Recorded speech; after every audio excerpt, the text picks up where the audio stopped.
નમસ્કાર મિત્રો, વરસાદનો માહોલ જામ્યો છે ને વરસાદી માહોલમાં આપણે અલગ અલગ ગામોના તાગ મેળવીએ છીએ કે ગામની વાસ્તવિક સ્થિતિ શું છે.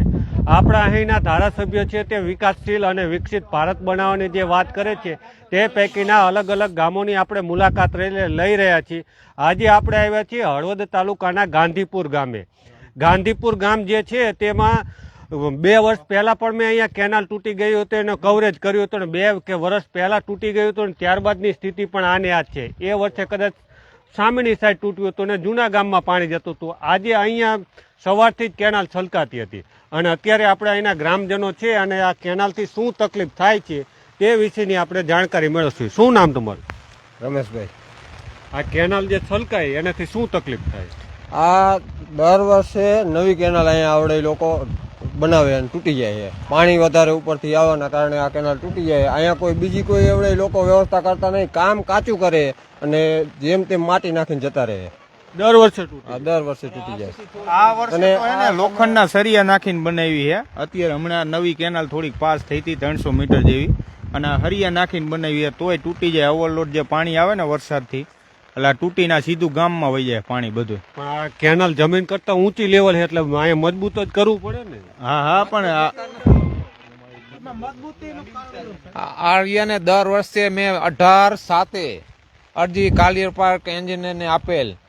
પછી એમને આ કેનાલ બનાવ અત્યારે 1 કિલોમીટર કરવા દીધી, કેનાલ કરી અને કેનાલમાં બાઈ કરવાની હતી, પારી કરવાની હતી. અહીંયા પારી કરી નથી ને પારીમાં ભ્રષ્ટાચાર કરે, રેતું ને કાંકરેજ ખાલી નાખેલ છે.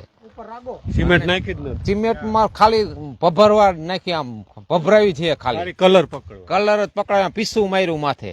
અને રજૂઆત અમે કરી પણ એ કે હવે આ ફેદાન અમે કરી દઈશું અને કંઈ કર્યું નથી. અને પાણી અત્યારે જો અરજી 18/7 આપેલી હતી કાર્યપાણી એન્જિનિયરને. પછી એમને કર્યું કે હા નહીં તૂટે, અને અત્યારે આરસીસી થોડો જ કરેલો છે અને આ તૂટી ગયો ને કઈ ધ્યાન આપતા નથી તંત્ર. આ તો દર વર્ષે તૂટી જાય, દર વર્ષે તૂટે. અને મારા ખેતરમાં કપા ભરી ગયો, એની મેં નોટિસ 18/7 આપેલી પણ એનું કઈ હજી જવાબ આપ્યો નથી મને. પાક કેટલા વીઘામાં તૂટી જાય કેનાલ? તો ગામમાં અને આમ તૂટી જાય તો કેટલા વીઘામાં નુકસાન? આમાં હજારો વીઘાનું આમાં નુકસાન થાય બધા. અને જૂના ગામમાં પાણી ગરી જાય હા તૂટી જાય એટલે. તો આરે હમું કેવું કરે? ખાલી ઉપર સલું કરીને વહી જાય, ધૂળ નાખીને માથે ખોટી આરસીસી નાખી દે. પણ આ કેનાલ નું કામ કરતા હોય, તમે હાજર હોય ને તમે કઈ કોત શું કે આટલું થાય, આરસીસી આટલી જ આવે કે 2-3 ઇંચની જ આવે. અમે કીધું અહીંયા જાડી પારી કરીને કરો ને દર વર્ષે ન તૂટી જાય. કે આવો જ નિયમ આવે કે અને આ પાણી કે કિનારીનું ના આવે, વરસાદ નો આવે એ અમારી જવાબદારી ન હોય. કે કેનાલમાં આવે તો કેનાલ નું કોની જવાબદારી? એ તો કે અમારી જવાબદારી વરસાદ નું પાણી, અમારું કેનાલ નું પાણી આવતું હોય ને તો અમારી જવાબદારી. સવારે અમે વિડીયો જોયો તો કેનાલ છલકાતી, તો આ માટી બધી હોય છે, હવે તૂટવાની તૈયારી તૂટવાનું છે. પણ આ કઈ જવાબ જ નથી દેતા અમને. લેખિતમાં દીધું, અમે પંચરોજ કામ કરીને તલાટી મંત્રીને દીધું પણ કઈ ધ્યાન જ ના આપતા. અને અમારી માંગ દિવાલ કરે કે આ કેનાલ ઊંડી ઉતારે. ખરેખર તો આ કેનાલ રહીને અંદર ભૂગર્ભની અંદર ઊંડી ઉતારવાની જરૂર છે. પણ આ શું બધા ગામમાં પેલા રાગ નહોતો કે બીજા રાજકીય નેતાઓ ભાઈ આ ભાજપનો ના કોંગ્રેસનો કરીને આ ઓવરહેડ કેનાલ કરી. જો આ કેનાલ રોદી તળાવથી જો આગળ ગામની પાછળ લગી જો ઊંડી કરી હોત ને તો કોઈ આ પ્રોબ્લેમ ના થાય ને પાણી બધું મેરે નીકળી જાય. આજથી વર્ષો પહેલા જેથી આપણે સ્વરથી જે બ્રાહ્મણી ડેમ બન્યું ને તેથી આ કેનાલ રહીને ભૂગર્ભની અંદર જ હતી. પણ આ અમારા જે નવા કોન્ટ્રાક્ટર આવી અને ઓવરહેડ બનાવી નાખીએ એટલે દર વર્ષે સાહેબ આવીની પોઝિશન રહી. આમાં કઈ પણ ફેર પડતો નથી. દર વર્ષે જગદીશભાઈ કેનાલ વરોવર તૂટી, એવું વર્ષ એવું નથી બન્યું કે નહીં તૂટ્યું એવું. કા ગામ બાજુ તૂટે. આ વખતે માટી નાખી દે પણ એક પહેલા જ વર્ષ ધોઈને રમણ ભમણ થઈ ગયું હોય. તમે રજૂઆત કરો શું કે એટલે રજૂઆત પણ ક્યાં કરવા દે કરી દે હા માટી નાખે, ખાલી માટી કામ કરીને વ્યાજે. પછી સિમેન્ટ બિમેન્ટ તો નાખવાનું એને તો 2 એકર સાહેબ વાં હોય નહીં, 2 એકર પેટ હોય. જો વાં 2 એકર હોય તો વધારે સિમેન્ટ નાખે. જે તમે સિમેન્ટ નાખી અને પરબાર વહી જવાનું આપણા ઓન પેપર કામ. અહીંયા કોઈ ખેડૂતને કોઈ ભોજ્યું ભેદ ધણી જવાબ આપતું. આ તો અને તમારે જોવું હોય તો હાલો ડિવાઈડર ઉપર તમને આમ હાથે તો નખ ભરાઈને તમારે રેતી કાંક એને ડિવાઈડર બનાવી ખરી પણ ખાલી કાંકરી અને રેતી જેવો તેવો સિમેન્ટ નાખી એટલે હું આ રૂબરૂ જોવાય ને તો જે આપણે જે સિમેન્ટનો જે ગોરો હોય ને અડધો સિમેન્ટ તો બહાર ઢોરી જતો હતો. પછી મેં કીધું લાગે એ કે તૂટી ગયો. મેં કીધું તૂટી ગયો તો તમારે આ તૂટી ગયો તમારે સામું કરવાનું કે અમારે સામું કરવાનું? તો એ કે વધારે સિમેન્ટ નાખમાં વધારે શું મેં કીધું અડધો તો ઠેઠ ગામમાં ઉડીને વહી ગયો સિમેન્ટ તમારો. આ જે વ્યથા છે ને આ ચાલુ વરસાદે આ બધા ગ્રામજનો આવ્યા એને ખબર છે કે આ તૂટી જાય એટલે શું થાય. આ તમે જોઈ લ્યો પેલા કે આ તૂટવાની તૈયારી છે. તમે જે પ્રકારે જોવો છો કે અહીંયા માટી ધોવાઈ ગઈ છે અને અહીંયાથી પાણીની શરૂઆત પણ થઈ ગઈ એટલે આ તૂટશે. તૂટે એટલે જે પ્રકારે ગામમાં પાણી જાય છે ને તેના લઈ ગામમાં પણ નુકસાન થશે. આ જે છે તે લગભગ કેટલું આ તમે જે જુઓ કેટલું જાડું કરેલું હોય મારે કહેવાની જરૂર નથી. ખાલી 1 ઇંચનો જ આરસીસી કરેલો છે. તમે જોઈ લો આ બધા રૂબરૂ બધે આવે. આ જયારે આરસીસી કરતા હતા ત્યારે અહીંયા ગામના કોઈ હાજર નહોતા. કઈ ત્યારે એમ કે આમાં આટલો જ નિયમ છે કે 2 ઇંચનો જ આવેલો છે. નિયમ હા, આટલો જ નિયમ છે. અને રાતનું કામ કરેલું છે આમાં. એટલે આ તમે કઈ કહો તો આપણને નિયમ દેખાડે એવું થાય ને. એટલે ખરેખર રાતે કરી જાય છે. એટલે આ વાસ્તવિક સ્થિતિ આ છે. આ હવે તૂટવાની તૈયારી છે અને તૂટશે એટલે ગામમાં પાણી જશે. અને સાથે જ અહીંયા જે પ્રોટેક્શન વોલ કહેવાય એ પ્રોટેક્શન વોલ છે ને આ પ્રોટેક્શન વોલ પણ અહીંયા નથી બનાવી તેને લઈને પણ પાણી છલકાય એવું લાગે ને. અહીંયા તમે જે જુઓ છો તે પાણીની ધાર શરૂ થઈ ગઈ છે એટલે કેનાલ તૂટશે અને આ પાણી છે ને એ ગામમાં જશે. અહીંયા જે છે તે માટી ધોવાઈ ગઈ. આપણા ધારાસભ્ય ભાઈ જે છે પ્રકાશભાઈ ઓરબોરા તે એવું કહે છે કે ભ્રષ્ટાચાર મુક્ત કામ થવું જોઈએ એટલે કે રૂપિયાનો ₹1.25 થાય ને એવું કામ થવું જોઈએ. એટલે આ કેવું કામ થાય છે તે આપણે જોયું છે. આપણે આ તૂટી જાય છે દર વર્ષે. શું કહેશું? હું કેનાલમાં સર્વિસ કરું છું. મારું નામ કરણસિંહ દિલાવરસિંહ ઝાલા છે. અહીંથી તે ઓલા સુધી આપણે રોદી તલાવડી કહેવાય.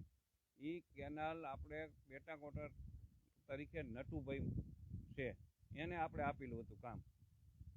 હવે એ આપણે અહીંના છે મકવાણા સાહેબ એન્જિનિયર સાહેબ એને મેં બતાવ્યું મેં કે આ કામ કેનાલનું બરોબર નથી. એટલે મકવાણા સાહેબ કે મને ફોટા મોકલો. મારી પાસે પ્રૂફ છે. ફોટા મોકલા. પારી બરોબર નથી ને કેનાલનું કામ બરોબર નથી. એટલે મકવાણા સાહેબે આખી કેનાલ આ રિજેક્ટ કરેલી છે પણ ચાલુ વરસાદના કારણે કામ કરવાનું બંધ છે. એટલે અત્યારે રિજેક્ટ થયેલી આ રિજેક્ટ થઈ ગયેલી છે. આખી કેનાલ રિજેક્ટ થયેલી છે. આ કેનાલ રિજેક્ટ એમ નહીં. કેનાલ ભલે રિજેક્ટ થઈ ગયેલી હોય પણ અત્યારે જો આ કેનાલ તૂટે નુકસાન તો ખેડૂતોને થાય છે ને નુકસાન ખેડૂતને થાય છે. એટલે તંત્ર કામગીરી કરે જ છે પણ ખેડૂતોને સંતોષ. હજી કોન્ટ્રાક્ટરને આપણે ફોન કર્યો હતો અને કોન્ટ્રાક્ટ વાળો અહીંયા છે નહીં બરોબર. એની પાસે કારણ કે મકવાણા સાહેબે કીધું કે કોન્ટ્રાક્ટ વાળાને આપણે પેમેન્ટ નથી દેવાનું કંઈ નથી. ફેરથી નવેસરથી બધું કરે પછી આપણે એને ઓલું કરવાનું છે. ત્યાં સુધી કંઈ કરવાનું નથી. મકવાણા સાહેબ કોણ? એન્જિનિયર સાહેબ છે. ક્યાં કચેરી ક્યાં આવી? અત્યારે હળવદ નર્મદા નિગમમાં. એટલે આ 3 છે ને અલગ અલગ. આ છે 19 નંબર માઇનોર, 37 નંબર અને આ દિવ્ય નંબર દિવ્ય પાર્કમાં એ આ ઈ મકવાણા સાહેબ. મારે 18 હાથે મેં અરજી આપેલી. મારી 18 હાથે 571 માં અને કપા મારો બળી ગયો. એનો હજી કઈ જવાબ દેતા નથી. સામું કર્યું હોય બળી ગયો તો કઈ હજીનો કઈ અરજીનો નિકાલ ન કરતા. એ કે આ વરસાદના કારણે બળ્યો. તમને એમાં કઈ સર્વે કરવા કે કઈ ન અમારું કઈ ન હોય કે વરસાદના હિસાબે આ તૂટી જાય કે નહીં. એની અરજીનો કઈ જવાબ આપતા નથી મને. આપણે એ પણ બાબતે અધિકારીને પૂછશું મકવાણા સાહેબને જ્યારે જઈશું તે. હવે આપણે કેનાલ જોઈ લઈએ જે કહે છે કે આગળ પ્રોટેક્શન વોલ છે ને એ પ્રોટેક્શન વોલ છે અને એનું નબળું કામ થયું છે. એટલે એ પણ જોઈ લઈએ આપણે કારણ કે નબળું કામ હોય ને એને લઈને ખેડૂતોને નુકસાન થતું હોય અને આ નુકસાનને લઈને જ આપણે અત્યારે હળવદ તાલુકાના રાસિંગપર ગામે આવ્યા છીએ. આ જે છે તે કામગીરી કરેલી છે. આ કામગીરી આપણે બતાવી છે કેવા પ્રકારની કામગીરી.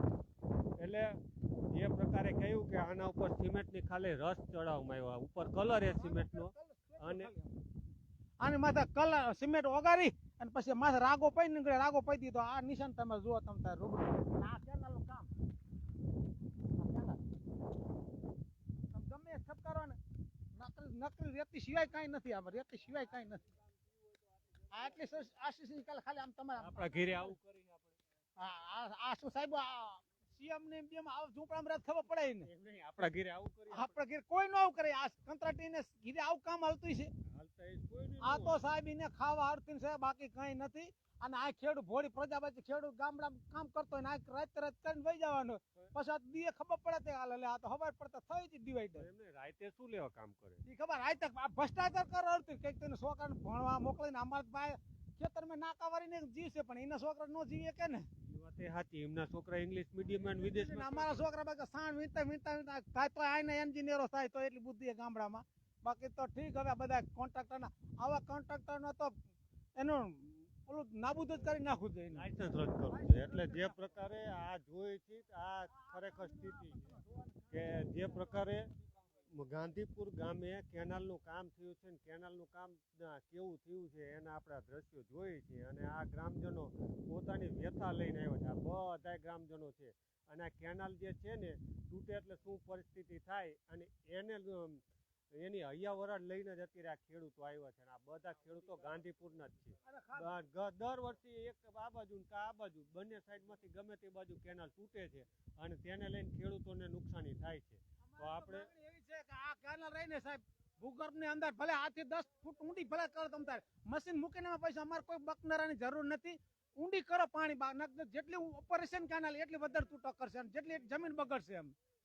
પાણી એવું જતું હોય છે ને ઉનાળા ચાલુ કન્ટિન્યુ પાણી આ તમે જો આ બધું પાણી રહ્યું ને એ બધું નીકળ કરે પાણી. પાણીથી તમને શું નુકસાન થાય? પાણીથી નુકસાન જમીન ખારું થઈ જાય અમારે અહીંથી નો પછી બીજા ગામ જવું પડશે મજૂરી કરવા. તો જમીન બગડી જાય ને જમીન તો ખારું થઈ જાય ને અમારી જમીન તેલિયા ખારવાળી જમીન બહુ અતિશય પાણી. અહીંના ધારાસભ્યો છે, જિલ્લા પંચાયતના, તાલુકા પંચાયતના સભ્યો છે, આ બધાને તમારે હવે એ તો સાહેબ મત લઈને વહી જાય ને કોઈ હાલ ભાઈ આવતો નથી અહીં કારણે. મત લેવા આવે જો મત લેવા આવે તો હાથ ધોઈને પૈયા લાગે બધે પૈયા અમને લગાડી દો પછી તો મત લઈને વહી દો. અમારે કોણ હાલ ભાઈ જોવા આવવાનું હોય. એ વાત એ સાચી. મોરા સાહેબ વહી ગયા, જયંતિ સાહેબ વહી ગયા, પછી આપણે સુરનગર કેનાલ ઊંચી હોવાના કારણે તમે ઠેઠ લગીને તમે જોઈ શકો છો. બે બાજુની સાઈડમાં જે જમીન છે ને આ પડતર રહે. જમીનનો ભેજ એટલો રહે આમ પાણીનો. ઉનાળામાં રહેતો હોય. ઉનાળામાં ભેજ એ જમીનમાં કઈ થતું નથી, પડતર જ ગણવાની તમારે. એટલે ખાલી કાગળ ઉપર ખેડૂત રહે, થાય કઈ નહીં. થાય કઈ નહીં, ખેડૂત જ રહે. અને આ કેનાલ આપણે રજૂઆત એટલી કરવાની નર્મદા નિગમને કે આપણે આ કેનાલ રહીને આગળથી આપણે અંડરગ્રાઉન્ડ થી આ ગામ તપી જાય ત્યાં લગીને અંદર કરે ને તો બધે શાંતિથી સારું. તો અહીંના જે ધારાસભ્યો છે, સંસદ સભ્યો છે, તમારા ગામમાં મત લેવા આવ્યા છે, તમે રજૂઆત કરી શું કે? રજૂઆતમાં તો દર વખતે આપણે ચૂંટણી હોય ત્યારે મત લેવા તો આવે છે, બરોબર. અને આવીને એમ કે તમારું કામ બધું થઈ ગયું. સાંભળી કઈ મંદિરે પૈકે લાગીને કહેતા જ મત આપો. કે તો ખરા જ ને, મંદિરે દર વખતે આવે એટલે મંદિરે તો પૈકે લાગીને કે જ, બરોબર. પણ એવડા લોકો ખાલી એટલું કે તમે ગમે ત્યારે તમારું કામ થઈ જશે, થતું નથી કઈ. હવે બધાને તેદી કહેતા સાહેબ મુજપરા સાહેબે વહી જાય તે એક વખત મુજપરા સાહેબ જવાનું. અત્યારે આપણે અમારા શિવરા સાહેબ અમારા બાજુના ગામના છે, અમારે અહીંથી 4 થી 5 કિલોમીટર થાય. પણ અહીંથી મત લીધા પછી કોઈ આવતું નથી. પછી ક્યાં સાંત્વના આપે ખેડૂતોને આ તમારું આ કામ થયા. પણ આ તમે જુઓ તો ખબર પડે કે લઈ ગયા પછી કેટલી વખત મઠ લઈ જાય પછી અહીં દેખાડને દર્શન જ નથી થયા. શું કહેશો? મત લઈ જાય પછી અહીંયા નેતા જ નથી આવતા. મત દીધા પછી 5 વર્ષ સુધી આવે ને પછી નવી તાલુકા પંચાયત કે જિલ્લા પંચાયત ને પાણી નવું આવે પછી નવા આવે ત્યારે કહે છે હા તમને આ કરી દઈશું. પછી ત્યાં ઈ વહી જાય ત્યાં 5 વર્ષ પૂરા થઈ જાય. માણા પર 5 વર્ષ પછી માણા નવું આવે. પછી નવા આવે કઈ અમારું કઈ ગામનો વિકાસ જ નથી થતો કઈ. આપણા અહીંના ધારાસભ્ય પેલા બીજા હતા, અત્યારે બીજા ને, હવે કદાચ આવતી વખતે નવા આવશે. અમારે ઓવર ટાંકી નથી, કઈ સુવિધા નથી અમારા ગામમાં. અને આ રસ્તોની કઈ સુવિધા નથી. કોઈ કઈ હા તમારું થઈ જશે, કઈ થતું જ નથી. થઈ જશે એમ જ કહે છે બધા. જે પ્રકારે આપણે અહીંયા ગામની સમસ્યાને લઈને, કેનાલની સમસ્યાને લઈને આવ્યા હતા, અને કેનાલની સમસ્યાની સાથે અન્ય પણ ઘણી બધી સમસ્યાઓ છે. પરંતુ કેનાલ જો અહીંયા નીચે બનાવવામાં આવે એટલે કે થોડીક ઊંડી બનાવવામાં આવે તો કેનાલ તૂટવાના ઓછા બનાવ બને અને ગામને નુકસાની ઓછી થાય. આભાર.